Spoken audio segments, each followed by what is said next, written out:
들으십시오. 대통령 후보자들이여. 2번 통일 문제. 통일 문제는 우리 국민의 당면한 숙제입니다. 그것은 피할 수도 없을 것이고 피해서도 안 되는 중요한 문제임은 맞습니다만 그것을 어느 단편적인 시야에 머무르면 지혜는 보이지 않습니다. 북한을 단순히 약속을 지키지 않는 무지한 집단으로 보면 어떻게 그들과 대화가 가능하리라고 보십니까? 대화하는 것은 상대를 인정할 때 비로소 가능하기 때문입니다.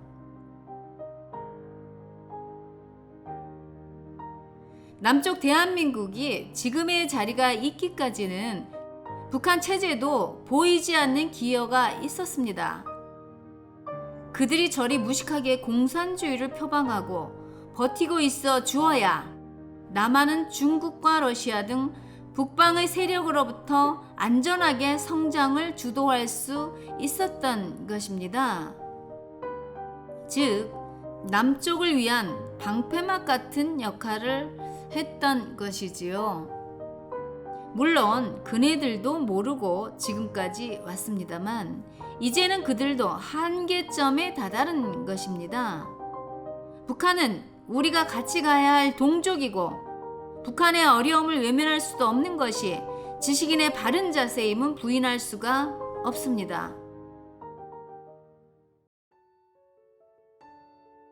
생각을 돌려 역으로 보는 지혜를 발휘한다면 그들의 척박한 환경은 추후 남한의 실력 있는 기획이 첨가된다면 얼마나 훌륭한 관광 자원이 되겠습니까?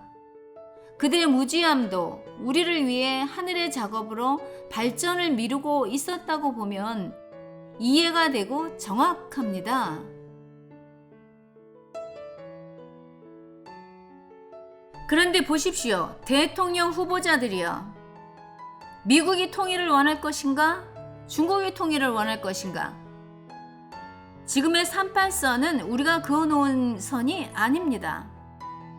우리는 아직 우리 독자적인 힘을 가지지 못하고 있다는 사실을 먼저 알아야 합니다.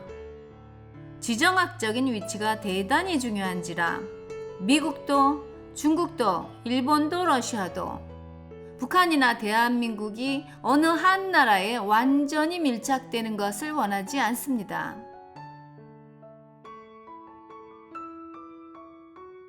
개인이든 사회이든 국가이든 인류 사회이든 불문하고 지식을 가진 자는 지식을 바르게 사용해야 하는데 그렇지 않으면 그 똑똑한 지식 때문에 망하는 교훈을 우리는 경험했습니다.